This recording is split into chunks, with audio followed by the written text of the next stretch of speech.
Welcome to Discover Lafayette, a show dedicated to the people and rich culture of Lafayette, the gateway to South Louisiana in the region we know as Acadiana. I'm Jan Swift.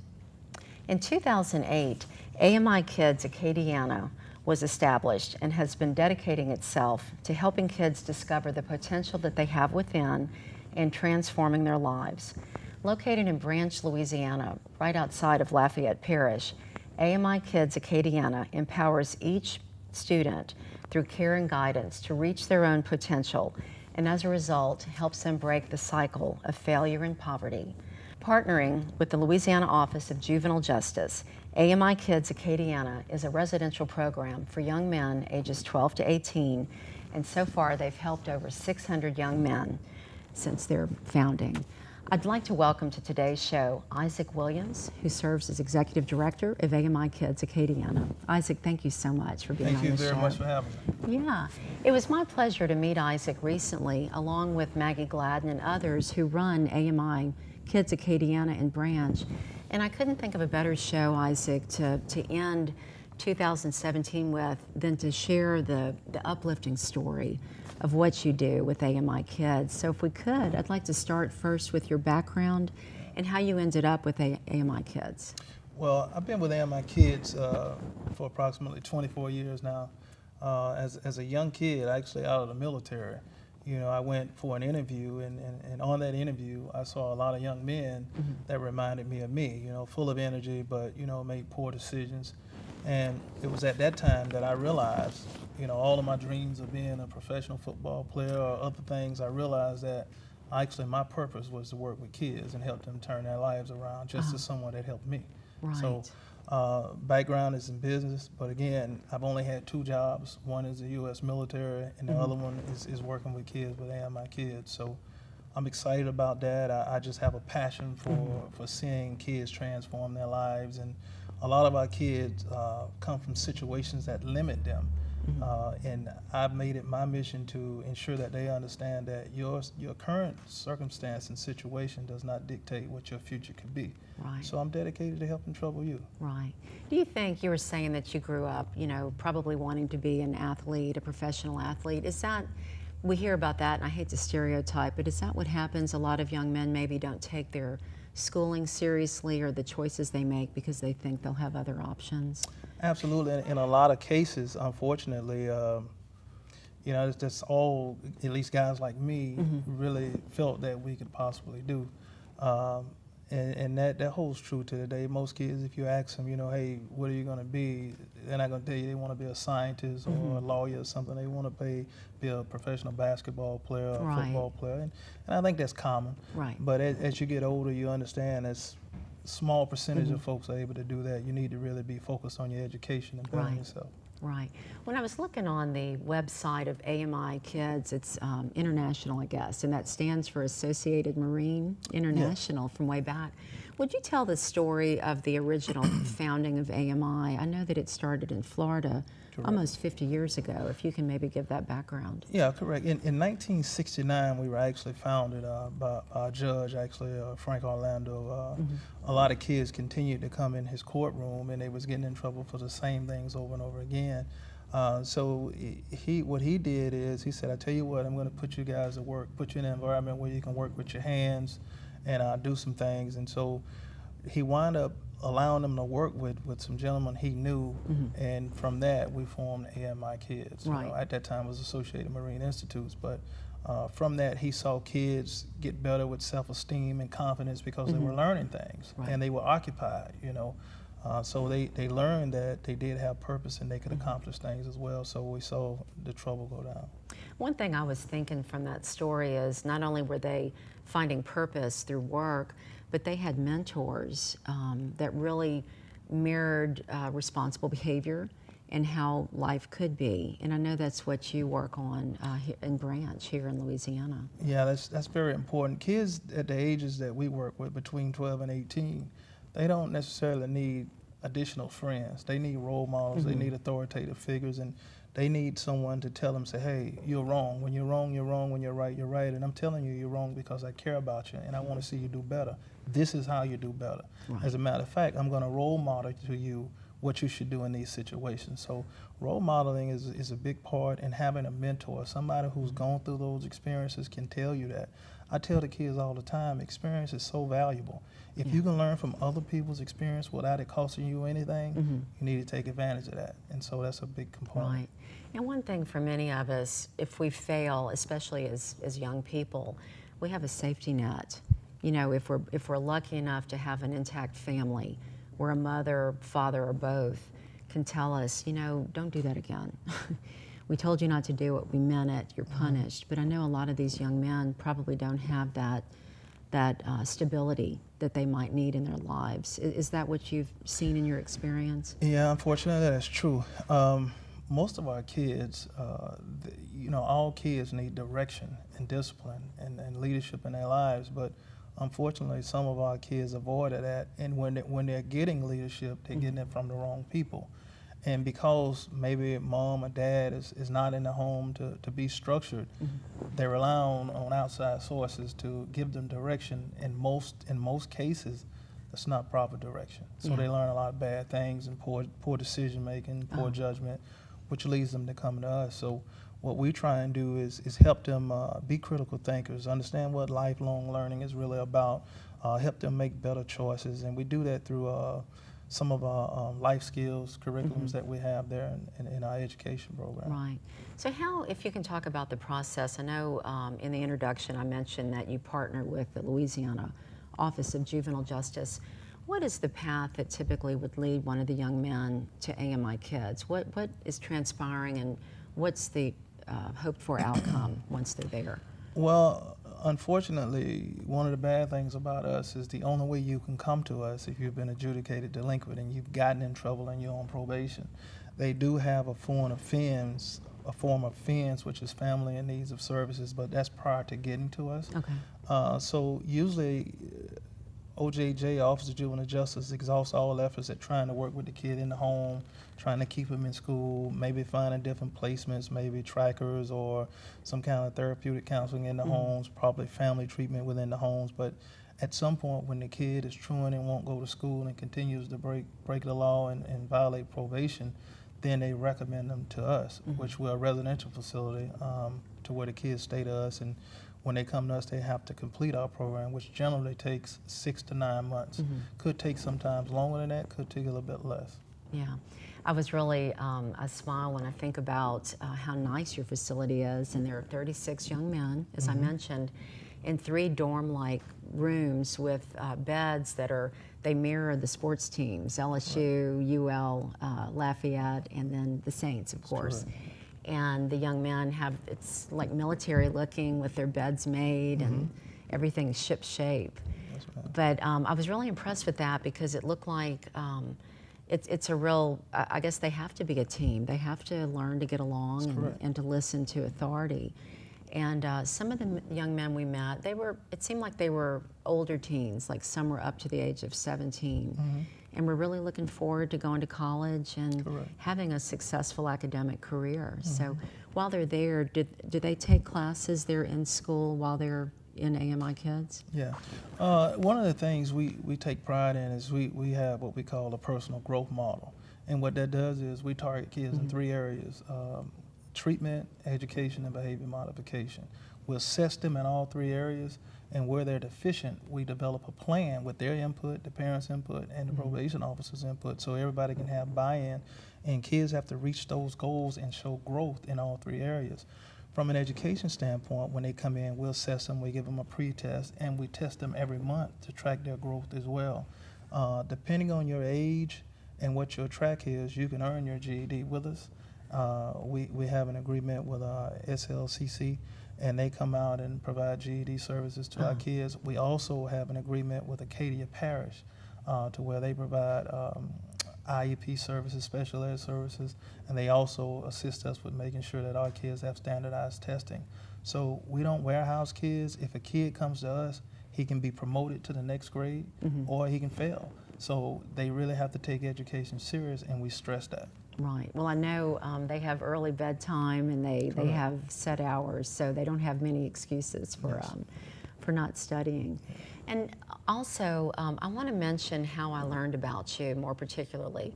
Tony Gordon's a local businessman in Lafayette, very well respected. He had opened up his home for an event, and I had the opportunity to meet your local board, who were a group of diverse business people. And what really touched me was not only hearing about Mimi Methvin, a local lawyer who had been a U.S. magistrate here, going to teach yoga, but there were some doctors, and one doctor was almost in tears of joy, talking about the love he experienced coming out to your place in Branch and working with the young men on their gardening. Absolutely. It was really touching, Isaac, and it made me want to go out and see what you were doing. Yes. Can you talk about what local people can do to get involved? Like what do you need from the community? The event you mentioned was the Social for Social Change, and we have that like once a quarter, and that's when we try and just get the community involved locally in Lafayette to have a better understanding of what we do, because we're doing some remarkable work. Our kids are really working hard to change their lives. The biggest thing is I would encourage folks to come out and tour our facility. You see the impact it had on you. It was awesome. A big thing with us is family. I stress to the kids, family. Although they don't want to be there, you know, we're all we have. That's what I said. We all we got. We're stuck. We got to work together. Trust me, I would like nothing more than you be able to go home as fast as possible. Yeah. But there are certain things we have to do together and get accomplished. So I would just say, come out and see our program. Give me a call or you know, send me an email on the website saying you want to visit. We'll set that up and come out and meet our remarkable kids. Certainly, they've made some mistakes, you know, and we have some bad days. But overall, I think anybody would be impressed with the fact that these kids have accepted responsibility and they're trying to move on to better things. Right. And I know from what I was hearing from the young men, they were learning life skills that we all need, how to shake hands, how to look someone in the eye. And that's hard at any age. I mean, if you're shy and you feel that you've made mistakes, I mean, that could be anybody. But I want to commend you on the courteous behavior, and it was really a good vibe I felt when I was there, and I want to encourage people to go visit. So what's on the horizon? I mean, here we are, it's Christmas time, 2017. Are you full? Are there 36 young men in the facility? Yeah, we have a great relationship with our local Office of Juvenile Justice, and we always stay full. Unfortunately, it's a waiting list, but we work closely together to ensure we get the right kid to our program, because if you get a few wrong kids, you know, it can upset, you know, the chemistry, and our kids are important, so we want to make sure we get the right kids. So we're in pretty good shape with enrollment. This is the only residential facility of its type in the state, is that right? That's correct, yeah. But AMIkids has got other locations around Louisiana, if you would we actually have 3 facilities in Louisiana. We have AMIkids Cattle, which is pretty much a charter school. The kids don't stay there all night. It's not a residential. And then we have AMIkids Baton Rouge, which is similar to a charter school, but it has a relationship with the school board. We're the only residential facility AMIkids have in Louisiana, but we're a national organization. We have about 44 programs in 9 states. Right. Yeah. So people come to Branch from all over the state. The young men. Do they come from outside of Louisiana, or is it only Louisiana residents? No, we only have Louisiana residents. We have some kids from Lafayette, New Iberia, Houma, New Orleans, Baton Rouge, Shreveport. They come from all over. Right. So what do they do at the charter school? Is that a large facility, or is it? It is a large facility. In Caddo, I think they have about 150 to 180 kids, and they're just education. Primarily, you know, and kids come through the school board, which is different from us. Our kids are adjudicated, and they come to us from the Office of Juvenile Justice. So girls are included then in the 2 charter schools? Correct. Yes. Right. Right. Yeah. What have you learned? I know you said that you felt that your life purpose was giving back and working with these young men. What have you learned, and maybe what advice would you share with families, you know, that may be experiencing trouble and aren't sure what to do at home? Do you have advice from your experiences with the? I do. I think you got to be patient. You know, certainly you don't want to tell people they don't understand them kids. I'm not insinuating that, but it's so many dangers and so many more challenges for kids today than it was when I was growing up. We've got to have a better understanding of what our kids are facing, and we can't leave it to others to give advice to our kids or talk about different scenarios and situations. We've got to talk about that, and we've got to show them why it's the right thing to do, following rules and you know, accepting authority in the long term, how that pays off for you, as opposed to want to fit in with others and do things that you wouldn't ordinarily do. And the other thing is, make sure we praise our kids and tell them that it's okay to be you. You know, doing the right thing and holding true to your morals and values that you've learned. There's nothing wrong with that. So. Are the boys learning that, like in your facility? Absolutely. Do they learn that they can be kind of, Absolutely. you know, not kooky, but they can let their true personality show and be silly? We encourage that. You've got to be able to laugh at yourself. You got to be able to have fun. You got to just have boundaries and know when to do all that stuff, and have an understanding that all the time is not playtime. You know, we have to have balance. Right. Yeah. I know there are a lot of alums from AMIkids, not just in Louisiana, but throughout the country. I guess throughout the South. I know that the 45 locations are centered in the South. Is that right? South and Southeast? Southeast, pretty much. We have a school in New Mexico and one in Texas, but the rest of them primarily are in Florida, Georgia, South Carolina, Louisiana. Yeah, I think the website said there were maybe 125,000 alums. Does that sound right?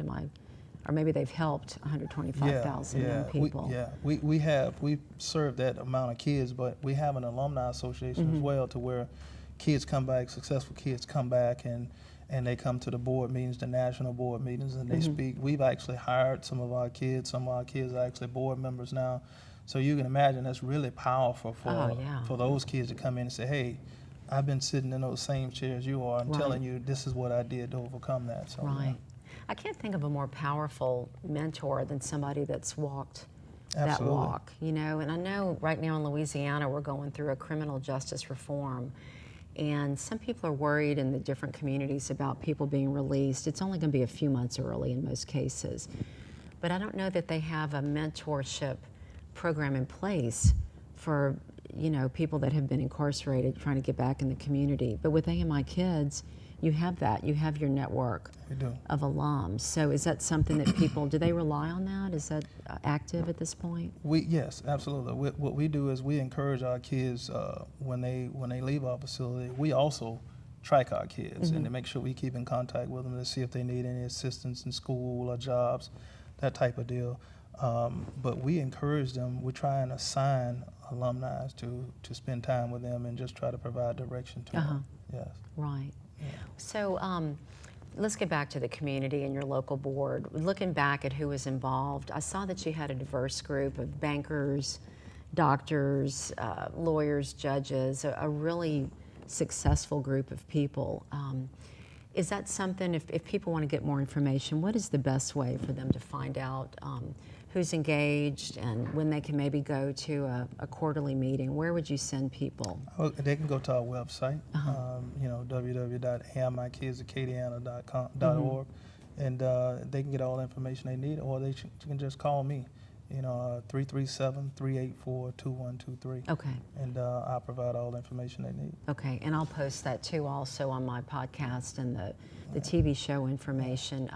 Because one thing I noticed, you are getting funding. I guess you get some funding through government means, but you really depend on private donations to make this go. Fundraising. You know, our mission to our kids is to try and do all we can to help them be successful. And we certainly get a per diem and we get assistance, but that's not enough for what our kids need. Right. So yeah, we're always open to that. But not only that, if folks want to get involved and give their time and come out and be a guest speaker and try and help kids, it's not just about a donation from a financial standpoint, but if you can come out and give your time, I'll appreciate that as well. The kids will be grateful. What type of speakers do the kids like? Like, what do they like to hear about? Well, you know, they always like to hear the sports guys come and talk. But, you know, doctors, lawyers, everybody who comes out, our kids are respectful, and they listen to them. Yeah, they really were And they'll be respectful. impressed. Yeah. Yeah. It was cute watching. What do you call the chart when, I guess you rank behavior based on who does what they're supposed to do and who does it the most times, and so they earn points Cap every chart. week. That's a cap chart. Cap chart? Yes. And so that gives them the ability to go first in line when it's time for food. Correct. That's right. First in line for that, and when it's rewards like off-campus trips, maybe going to the movies or a game, they get first choice at that. Yeah. Do they get to take outings Yes, we often? do. Or? We do. We're getting ready to do a trip to Florida in January. Oh my goodness. So that's going to be kids and that's not funded either. That's why we rely on people to help us. So that's going to be on the kids that's had the best behaviors and been most consistent. Oh man. And for a lot of those kids, it'll be the first time they've ever gone out of the state. So they deserve that. So that's why we do that stuff. And they'll go down on a team, and it's what we call our experiential challenge events, to where they're going to compete against up to 44 other schools in the areas of academic quiz bowls, spelling bees, speech contests. We'll have some track and field events, some volleyball and different stuff like that. But I love that because that teaches the kids that, hey, you can have things that's bigger than yourself. You ought to be able to fit in on a team. So, are you going to AMI's headquarters? Yeah, well, Florida? actually, it's going to be at a site that they designate. It won't be at the headquarters, our home office, but it will be in Florida. That's one of my favorite parts of the country. I know they're based down in the Tampa Yes, area, that's and it correct. started in Boca Raton, Yeah. where the judge had his friend that that's had correct. the marine business. That's so correct. I just can't get over the background, Isaac, and to see what's happened through all these years. So you think you're going to be dedicating your life to this? Have you looked ahead? Yeah, this is it for me. There's nothing else I would rather do. I think certainly there's a lot of important professions. You got judges, lawyers, and then rocket scientists. But I think it's really important when you can make a difference and a change in a kid's life. So I wouldn't want to do anything else. I think my profession is pretty special. I think it's very special. Yeah. Have we not covered anything that you'd like to bring out? Is there any question I should have asked you, or anything that you'd like to tell people? Well, I just want to thank you for giving us time to come out and share the message pleasure. about our program. And I want to invite anybody that might have an interest in helping kids to come out and spend some time with our kids at our facility. I think they'll be impressed, and they'll find it meaningful to try and help a young man turn his life around. So I just like to invite them out. I want to encourage that too. I just can't explain enough how life-changing it can be to see these young lives transformed. And I'd also like to put in a plug and thank Maggie Gladden, who's here, who works with you with AMIkids on the regional basis of trying to raise funds. And we want to send you all to AMIkids.org, and you can have AMIkids Acadiana to find the local branch, who's in Branch, Louisiana, but to find your local unit and find out more about what you can do. So, Absolutely. Issac Williams, I'd like to thank you so much for all you so do and for taking time during the holiday to drive over here. And I'd like to thank Delta Media also. We're filming today in Carencro at the offices of Delta Media. And also for Discover Lafayette, I want to send you please to our website, discoverlafayette.net, where you can watch this show. Listen to this will also be a podcast, Isaac, and we have about 20 other shows so far. We have quite a treasure trove of local business leaders, artists, chefs. We've got it all, and I want to encourage you to please watch us on discoverlafayette.net, or you can register this under iTunes. You can go and subscribe to this podcast. Thank you. On behalf of Discover Lafayette, I'm Jan Swift.